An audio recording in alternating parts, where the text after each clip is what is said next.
أعوذ بالله من الشيطان الرجيم بسم الله الرحمن الرحيم আমি মোহাম্মদ রহমতুল্লাহ শহীদ আমানুল্লাহ পাবলিক উচ্চ বিদ্যালয় সিনিয়র শিক্ষক বেগমগঞ্জ নোয়াখালী।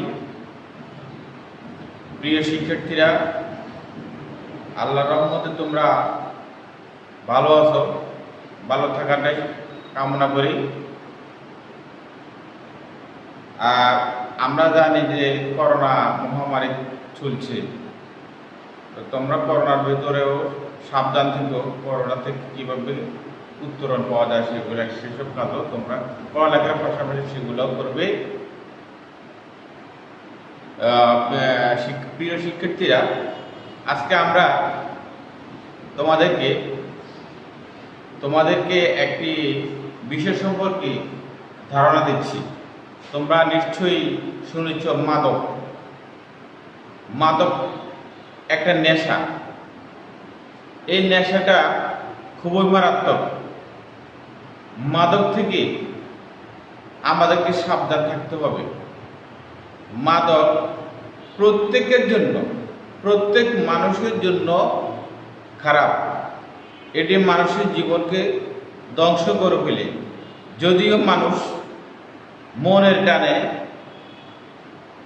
কিছু করে, বিভিন্ন উপায় অবলম্বন করে বিভিন্নভাবে মা বাবাকে, বড় ভাইকে টপসারিং করে তারা টাকা আদায় করে তারা মাদক কিনে, তারপরে তারা মাদক সেবন করে।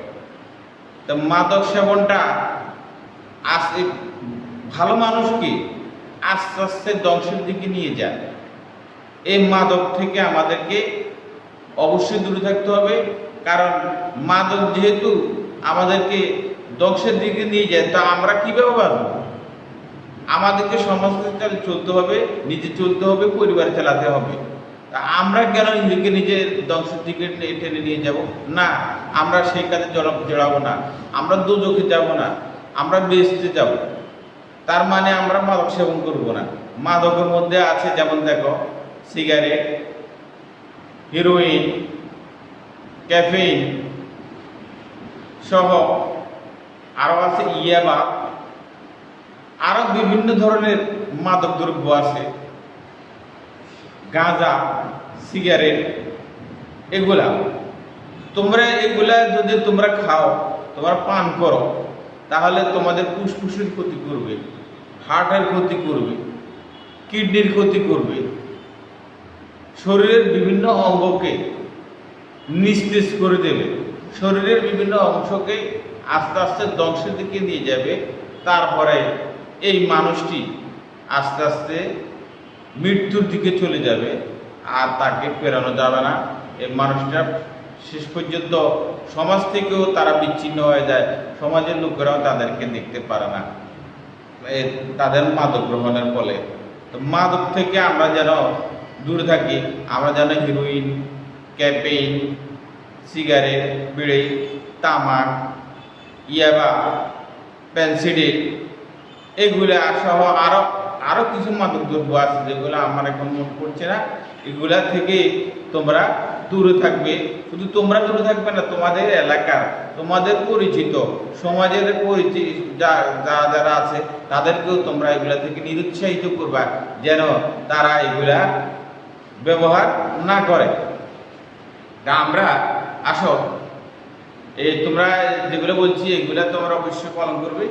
আর আসো, আজকে আমরা আমাদের পাঠে যাই। আর গত তারিখে আমরা আলোচনা করেছিলাম বাংলা ভাষার জন্মকথা সম্পর্কে। আমরা আলোচনা করেছিলাম অষ্টম শ্রেণীর বাংলা বিষয়ে বাংলা ভাষার জন্মকথা। বাংলা ভাষা কিভাবে জন্ম হয়েছে? বাংলা ভাষা কোনো বীজ থেকে জন্মগ্রহণ করেনি যে আমি মাটিতে পড়তেছি এটা বীজ থেকে জন্মগ্রহণ করেছে, না। কোনো স্বর্গ থেকেও সেটা আসেনি, আকাশ থেকেও সেটা আসেনি। এটা এসেছে কিভাবে? আস্তে আস্তে মানুষের মুখ থেকে নিঃসৃত হয়ে মানুষ ভাষার সৃষ্টি। প্রথমে মানুষ সৃষ্টি হয়েছে, তারপরে ভাষার সৃষ্টি হয়েছে। আগে ভাষার সৃষ্টি হয় নাই, আগে মানুষ সৃষ্টি হয়েছে, তারপরে ভাষার সৃষ্টি হয়েছে। তাহলে ভাষা আস্তে আস্তে এক জায়গায় থাকে না। 1000 বছর পূর্বে যেভাবে ছিল, পরের 1000 বছর পরে আবার দেখবে ওই ভাষাটা চেঞ্জ হয়ে আস্তে আস্তে বিকৃত হয়ে আর খুব ধারণ করেছে। তো বাংলা ভাষা যে প্রাকৃত ভাষা বা সংস্কৃত ভাষা, আমরা আগে বলেছি সংস্কৃত ভাষা থেকে কেউ কেউ বলছে এসেছে বাংলা ভাষা, আবার কেউ বলছে প্রাকৃত থেকে এসেছে।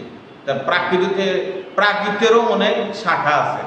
সে প্রাকৃতের কোন শাখা থেকে মাগধী প্রাকৃত থেকে এসেছে বলে অনেকে মনে করেন যে বাংলা ভাষা মাগধী প্রাকৃত, পূর্বাঞ্চলীয় মানুষেরা এটা বলতো মাগধী প্রাকৃত। এই মাগধী প্রাকৃত থেকে বাংলা ভাষা এসেছে বলে অনেকে ভাষাবিদরা মনে করেন। তা আজকে আমরা সেটি আলোচনা করব। ইউরোপ ও এশিয়ার বেশ কিছু ভাষার ধ্বনিতে, শব্দে লক্ষ্য করা যায় গভীর ভাব। বলছে কি, ইউরোপ একটা মহাদেশ, এশিয়া আরেকটি মহাদেশ। কিন্তু ইউরোপ এশিয়ার বেশ কিছু ভাষার ধ্বনিতে শব্দে লক্ষ্য করা যায় এর গভীর ভাবটা লক্ষ্য করা যায় ওখানেও, ওই দুইটা মহাদেশের ভাষাতে। এই ভাষাগুলো যে সব অঞ্চলে ছিল, এখনো আছে। ভাষাগুলো যে অঞ্চলে ছিল আগে, এখনো সে অঞ্চলে ওই ভাষাগুলো আছে। তার সবচেয়ে পশ্চিমে ইউরোপ আর সবচেয়ে পূর্বে ভারত ও বাংলাদেশ। পশ্চিমে তার সবচেয়ে পশ্চিমে হচ্ছে ইউরোপ আর পূর্বে হচ্ছে বাংলাদেশ, ভারত, এই অঞ্চলের ভাষা। হ্যাঁ, ভাষাতাত্ত্বিকেরা এই ভাষাগুলোকে একটি ভাষা বংশের সদস্য বলে মনে করেন। ভাষাতাত্ত্বিক মানে ভাষা নিয়ে যারা গবেষণা করে তারাই ভাষাতাত্ত্বিক। ওরা ওইসব তত্ত্ব নিয়ে, কথা নিয়ে তারা আলোচনা করে বলতে পারেন যে এটা একটা ভাষা বংশের সদস্য বলে তারা মনে করেন। ভাষা বংশের অনেকগুলো বংশ আছে, এটা ভাষা বংশের একটা সদস্য এই বাংলা ভাষাটা। এই ভাষা বংশটির নাম ইন্দো ইউরোপীয় ভাষা বংশ। ইন্দো ইউরোপীয় এই ভাষার নাম কি? আমরা যেটাতে কথা বলতে আজকে বাংলায় কথা বলছি, এটা ইন্দো ইউরোপীয় ভাষা বংশ বা ভারতীয় ইউরোপীয় ভাষা বংশ, অথবা বলা যায় যে এটা ভারতীয় ইউরোপীয় ভাষা বংশ। ইন্দো ইউরোপীয় হতে পারে, আবার কি হতে পারে, ভারতীয় ইউরোপীয় হতে পারে ভাষা বংশটা। ইন্দো ইউরোপীয় ভাষা বংশে, ইন্দো ইউরোপীয় যে ভাষা বংশ, সেই ইন্দো ইউরোপীয় ভাষা বংশে আছে অনেকগুলো ভাষা শাখা আছে। এই ইন্দো ইউরোপীয় ভাষা বংশের মধ্যে অনেকগুলো শাখা আছে, ভাষার শাখা আছে। যার একটি হচ্ছে ভারতীয় আর্য ভাষা। ওই শাখার যে ভাষা বংশের যে একটা শাখা, ওই শাখার মধ্যে একটি হচ্ছে ভারতীয় আর্য ভাষা, একটা হচ্ছে কি ভারতীয় আর্য ভাষা। ভারতীয় আর্য ভাষার প্রাচীন ভাষাগুলোকে বলা হয় প্রাচীন ভারতীয় আর্য ভাষা। আর এই ভারতীয় আর্য ভাষার প্রাচীন ভাষাগুলোকে, প্রাচীন যেগুলো আগের, অনেক আগের প্রাচীন, ওগুলাকে বলা হয় প্রাচীন ভারতীয় আর্য ভাষা। ওটা হচ্ছে প্রাচীন ভারতীয় আর্য ভাষা। প্রাচীন ভারতীয় আর্য ভাষার প্রাচীন রূপ পাওয়া যায় ঋগ্বেদের মন্ত্রগুলোতে। এটির মন্ত্র এটির কি পাওয়া যায়, রূপ পাওয়া যায় ঋগ্বেদের মন্ত্রগুলোর মধ্যে। এইগুলার ভাষা বংশের পরিচয় পাওয়া যায় কি যে প্রাচীন ভারতীয় আর্য ভাষার কি পাওয়া যায়, রূপ পাওয়া যায় ঋগ্বেদের মন্ত্রগুলোর মধ্যে ওটা পাওয়া যায়।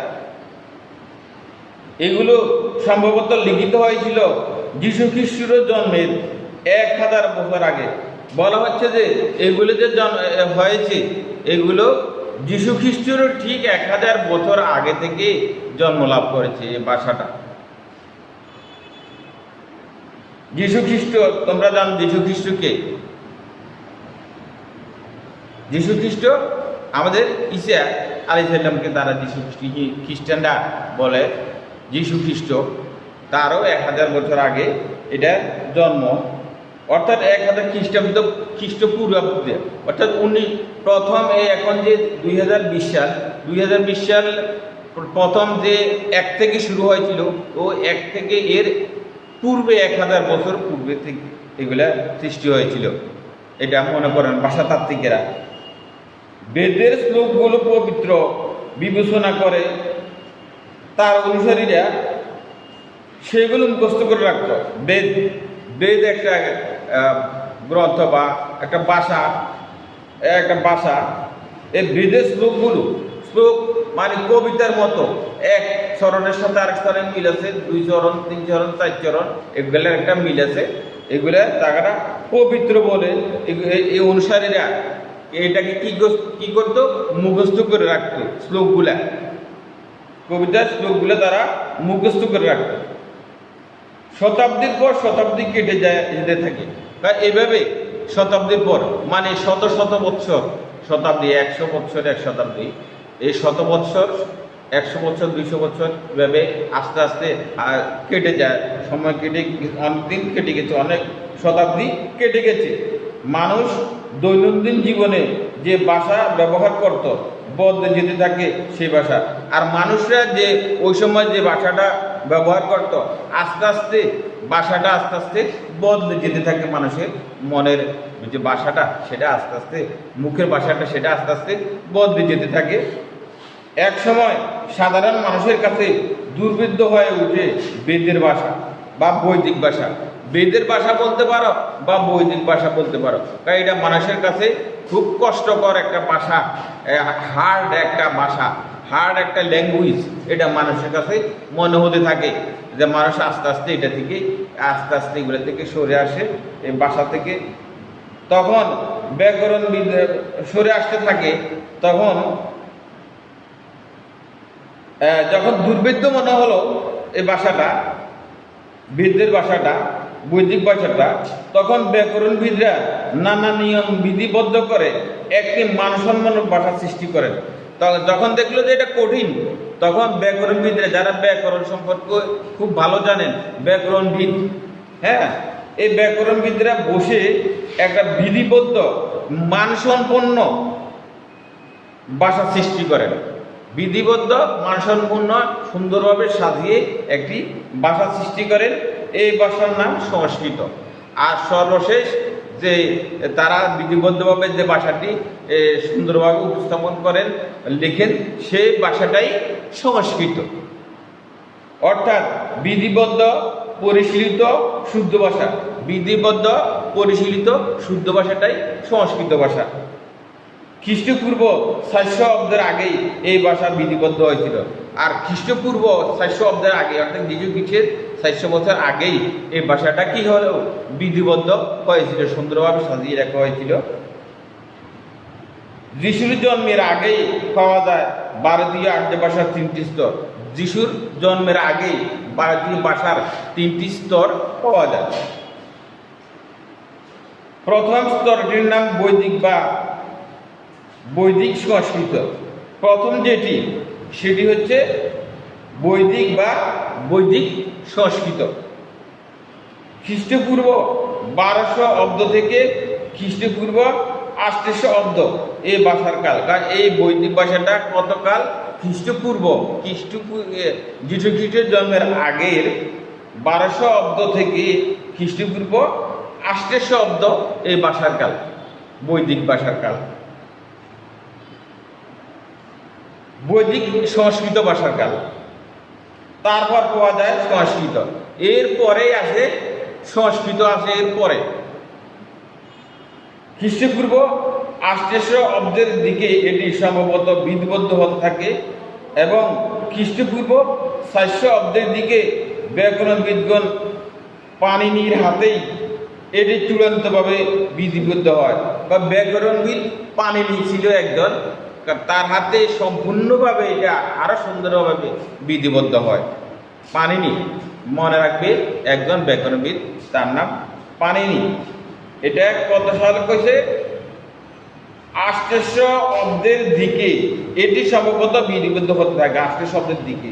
তারপর খ্রিস্টপূর্ব 400 অব্দের দিকে ব্যাকরণবিদ পাণিনির হাতেই এটি চূড়ান্তভাবে বীজবদ্ধ হয় পাণিনির হাতে। বৈদিক ও সংস্কৃতিকে বলা হয় প্রাচীন ভারতীয় আর্য ভাষা। আর বৈদিক আর সংস্কৃত এই দুই ভাষাকেই বলা হয় ভারতীয় আর্য ভাষা। প্রাকৃত ভাষাগুলোকে বলা হয় মধ্য ভারতীয় আর্য ভাষা। আর প্রাচীন যে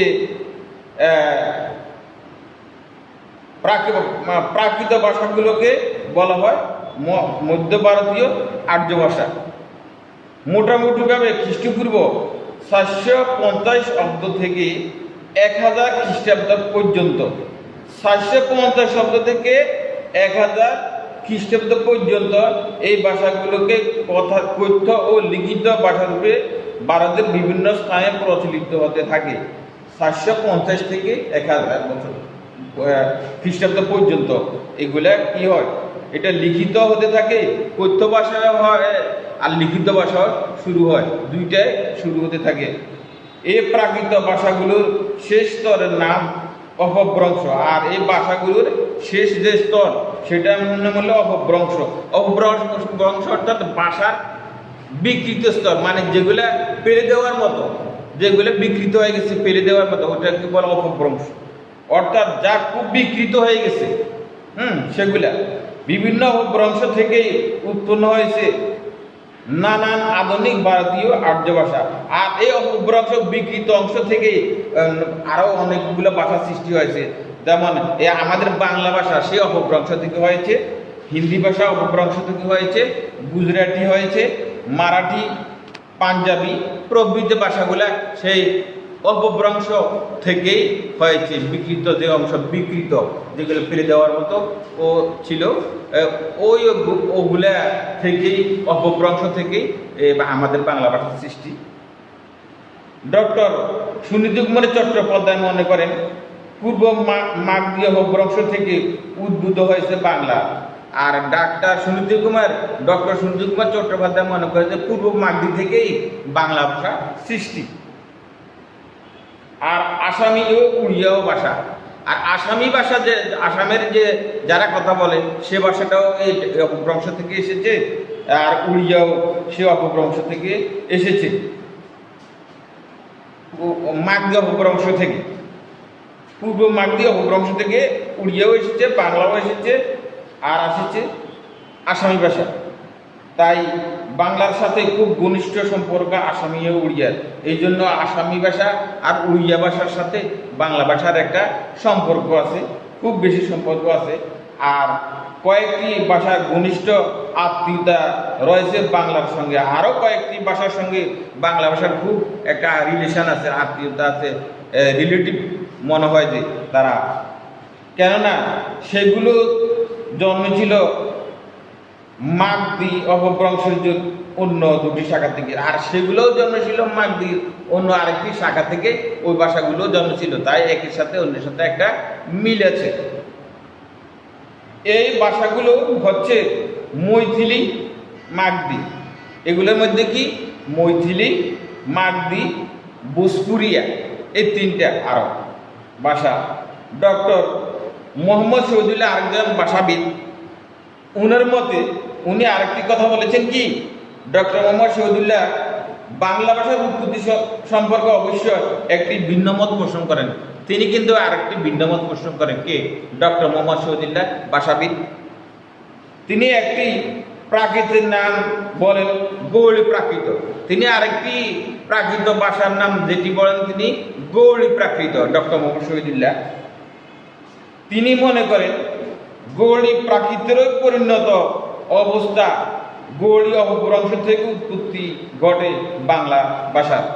আর গৌড়ী প্রাকৃত থেকেই তিনি মনে করেন যে এই শহীদুল্লাহ, ডক্টর মোহাম্মদ শহীদুল্লাহ ভাষাবিদ, তিনি মনে করেন যে গৌড়ী প্রাকৃতেরই পরিণত অবস্থা, গৌড়ী অপভ্রংশ থেকে উৎপত্তি ঘটে বাংলা ভাষা, তিনি মনে করেন।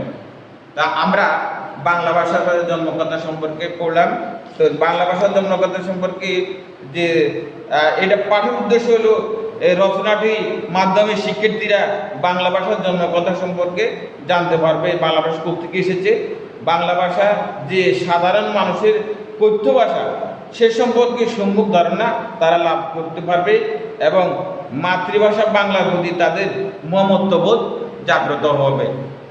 তাহলে আমরা আজকে এ পর্যন্ত শিখলাম।